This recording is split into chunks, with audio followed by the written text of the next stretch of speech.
cos x minus 2 cos squared x plus 1 minus cos x। আচ্ছা, উপরে middle term করা যেতে পারে, তাই না?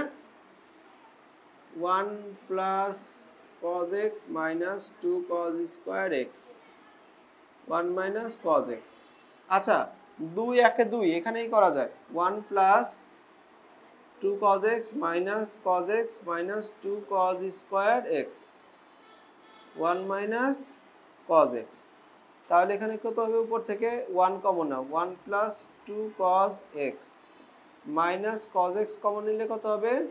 1 plus 2 cos x, আর নিচে হচ্ছে 1 minus cos x। 1 plus 2 cos x এত সময় হচ্ছে 1 minus cos x 1 minus cos x। তাহলে কত হবে? 1 plus 2 cos, হ্যাঁ এই তো হয়ে গেছে, তাই না?